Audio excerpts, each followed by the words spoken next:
Hello dear student, आज हम लोग एप्लीकेशंस ऑफ इंटीग्रेशन पढ़ेंगे। तो एप्लीकेशन ऑफ इंटीग्रेशन में होता क्या है, पहले ये समझिए। सपोज डेट आपके पास कोई एक फंक्शन गिवन है और वो फंक्शन है y equal to F X. इसमें ये बताया गया है कि x की जो लिमिट होती है, x बाउंड कर रहा है a to B, mean close bracket में। तो ऐसा कोई भी फंक्शन आपके पास गिवन है y equal to F X और ये a से b के बीच बन रहा है, मीन यहाँ पर इसकी value a x equal to a है और ये b है। इस तरीके से अगर कुछ है तो इसकी एरिया निकालने के लिए हम एप्लीकेशन ऑफ इंटीग्रेशन, मीन इसकी एरिया आ जाती है। इस तरीके से इस पार्ट की एरिया हम निकाल सकते हैं, ईजिली निकाल सकते हैं। तो कैसे एरिया निकालेंगे यही आज हम आपको बता रहे हैं। दिस पार्ट की एरिया निकालना, देखिए इस पार्ट की एरिया निकालने का फार्मूला होगा a equal to integration of F X D X limit a to b। इस तरीके से आप एरिया निकाल सकते हो और एरिया ऑलवेज पॉजिटिव होती है तो इसको पॉजिटिव साइन लगा सकते हो, यानी मॉड लगा देना, या आप याद रखना कि आपको हमेशा पॉजिटिव साइन में लेना है एरिया नेगेटिव साइन में नहीं लेना है। तो इस तरीके से आप एरिया निकाल सकते हो। यही कर्व मान लीजिए, यही कर्व आपका इस तरीके से हो जाए और ये y equal to F X लिखा है मैंने। अगर आपके पास मान लीजिए कर्व हो जाए x equal to F Y, जैसे ये कर्व इस तरीके से हो जाए, x equal to F Y हो जाए और y की लिमिट यहाँ c टू d हो जाए, तो यहाँ पर आप क्या करोगे, x equal to F Y हो गया, मीन y एक्सेस पर ये पॉइंट होंगे। तो ये पॉइंट आपका y एक्सेस पर ये C होगा और ये पॉइंट जाहिर सी बात D होगा। अब यहाँ पर जो एरिया निकलेगा वो एरिया इस तरीके से निकलेगा, मीन इस पार्ट की एरिया की बात हो रही है, दिस पार्ट की एरिया। तो ऐसे पार्ट की एरिया निकालने के लिए आप क्या करोगे, तरीका तो मैंने बता ही दिया। तरीका वही होगा, एरिया इक्वल टू लिमिट आपकी C से D हो जाएगी, लेकिन ये y एक्सिस पर परपेंडिकुलर लाइनें पड़ रही हैं। y देखिए लाइनें कैसी होती हैं, परपेंडिकुलर लाइनें होती हैं। वैसे भी आप जानते हो पॉइंट परपेंडिकुलर ही होता है। तो ये y एक्सिस पर है इसलिए ये एफ वाई होगा और डी वाई हो जाएगा। इस तरीके से आप एरिया निकालो। अच्छा, एरिया मॉड में ही होगी, मॉड मतलब पॉजिटिव होगी हमेशा। तो इतना हमेशा याद रखिएगा। इसमें अगर कहीं कोई डाउट्स होता है तो आप मुझसे कांटेक्ट कर सकते हो। वैसे मुझे नहीं लगता कि यहाँ पर आपको कुछ डाउट्स हो सकता है। तो इस तरीके से आपका ये एरिया निकालने के लिए मैंने एक कॉन्सेप्ट आपको बताया। अब सपोज कीजिए एरिया आपकी बिटवीन टू कर्व निकालना हो, जैसे दो कर्व हो जाए। मेन इसको आप ऐसे समझिए कि आपका एक कर्व ये हो गया, एक्सेज हो गया X Y axes, this X axes, ये वाई एक्सेज, और कर्व मैं बना देता हूँ। सपोज कीजिए आपका कर्व इस तरीके से है, ये y equal to F X है एंड सेकंड, या इसको थोड़ा सा चेंज कर लेते हैं,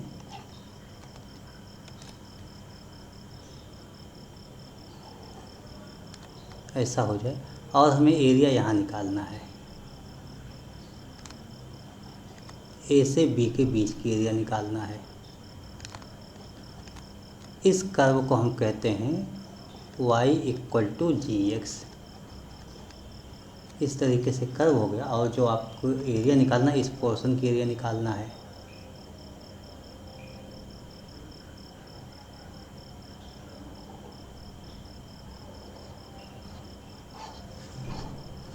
अगर इस पोर्शन की एरिया आपको निकालना है तो आप क्या करेंगे, कि इंटीग्रेशन का सिंबल लगाएंगे और इसी को सीरियसली देखिए कि सबसे पहले आप क्या करोगे।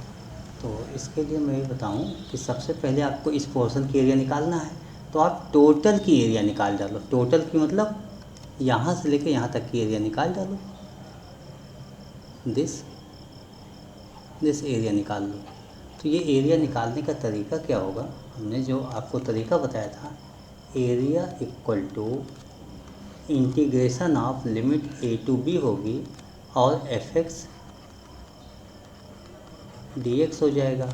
इस तरीके से हमारा ये हो गया एफ एक्स से। लेकिन इसी में से अगर मुझे इस पार्ट की एरिया निकालना है,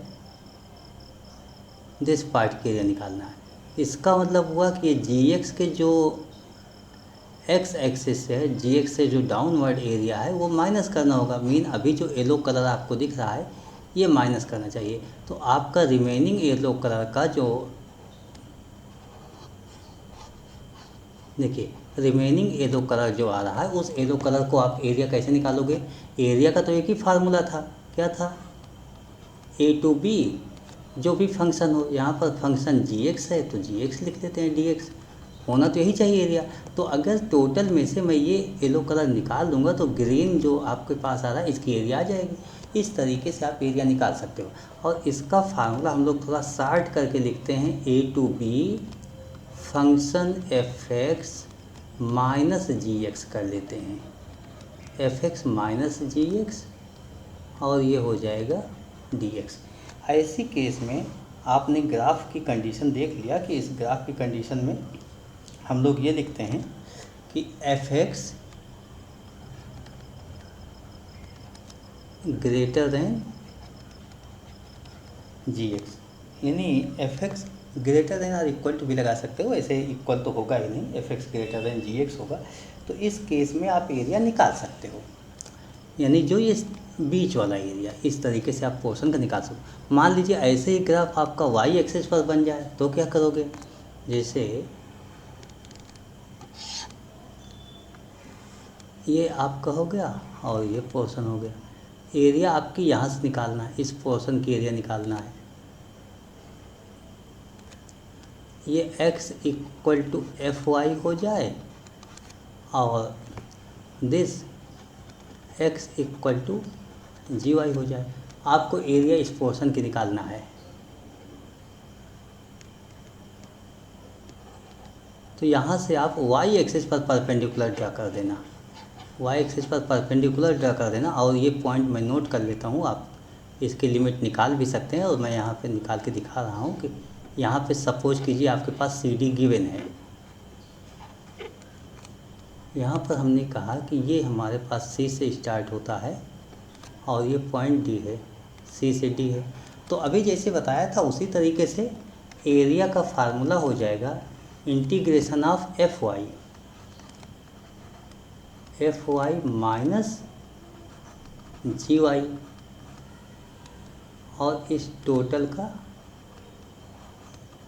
डी वाई, लिमिट सी से डी लगा देना। ये भी मॉड में होगा, एरिया हमेशा पॉजिटिव होगा, इतना याद रखिएगा। तो इस तरीके से आप निकाल सकते हो। तो ऐसे आप एरिया निकाल लेना। अगर इसके बाद भी कहीं कोई डाउट्स होता है, कहीं प्रॉब्लम होती है तो आप मुझे बता सकते हैं। वैसे इस पर एक क्वेश्चन लिया जाए, एक क्वेश्चन सॉल्व कर लिया जाए ताकि आपको जो भी डाउट्स हो वो भी क्लियर हो जाए। ओके, क्वेश्चन आपके पास हो गया, मैं एक क्वेश्चन लिख लेता हूँ। Find the area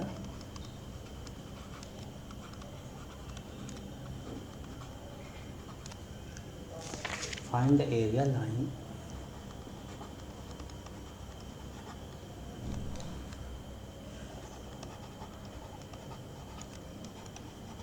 above the x-axis and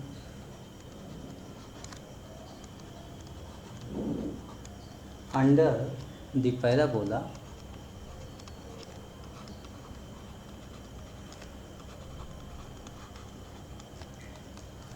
y equal to 4x minus x square. देखिए अब आपको पैराबोला का ग्राफ बनाने आना चाहिए, इतना तो आपको मालूम होना चाहिए कि पैराबोला का आप ग्राफ कैसे बनाओगे। उसके बाद ही आप कुछ कर सकते हो।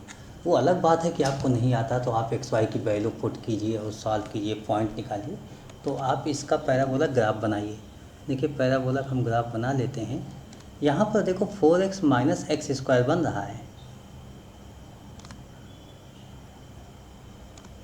इसका मतलब हुआ कि इस स्टेप को अगर आप सॉल्व कीजिए तो ऐसे सॉल्व होगा, y equal to x square minus 4x, यहाँ पर प्लस 4 कर लो तो इसको माइनस से मल्टीपल किया, जाहिर सी बात ये माइनस हो गया, और प्लस 4 दोनों तरफ ऐड कर लिया मैंने, इस तरीके से किया तो ये हो गया x माइनस 2 का होल स्क्वायर, और यहाँ पर हो गया 4 minus y, 4 minus y, minus sign common ले ले तो y माइनस 4 हो जाएगा। तो x square equal to 4ay, इस तरीके से कंडीशन आपकी बन रही है। तो x square equal to 4ay mean reverse बन रहा है। और तो हम इसको बना लेते हैं। ये हमारा पैराबोला कुछ ऐसे बनेगा, इस तरीके से बन जाएगा पैराबोला। तो हमारा पैराबोला ग्राफ तो वही होगा, y equal to 4x minus x square. देखिए हमने ग्राफ उसी का बनाया। अब इसको आप देख लो, यहाँ आपके पास 0 होता है और ये पॉइंट कितना हो जाएगा, ये पॉइंट आपके पास 4 हो जाएगा, 4,0 हो जाएगा। जाहिर सी बात y इक्वल टू 4 पुट कर दो तो आपके पास 0 हो जाएगा, और y इक्वल टू 0 पुट कीजिए और इसको सॉल्व कर लीजिए। y इक्वल टू 0 पुट कीजिए तो यहाँ पर जो ये यहाँ पर आप देख लीजिए, अगर हम यहाँ से ले लेते हैं, इस स्टेप को ले लेते हैं और सीधे नहीं समझ में आ रहा तो आप ऐसे कह सकते हो y equal to 4x minus x square है, y की वैल्यू यहाँ 0 पुट कर लो तो ये हो जाएगा 4x minus x square, x common ले लो, x कॉमन लेते 4 माइनस एक्स इक्वल टू 0 हो जाएगा। x की दो वैल्यू हो गई 0,4, इस तरीके से आप लिख सकते हो। तो अब इसके बीच की एरिया अगर निकालना है, इसका मतलब हुआ एरिया तो आपको इस पोर्शन की निकालना चाहिए। तो x एक्सिस पर अगर परपेंडिकुलर हो रहा है तो आप क्या लिखोगे, fx dx, ये होता है आपके पास। इसका आपको ग्राफ निकालना है, सॉरी इसकी आपको एरिया निकालना है। तो एरिया का फार्मूला लगा देंगे,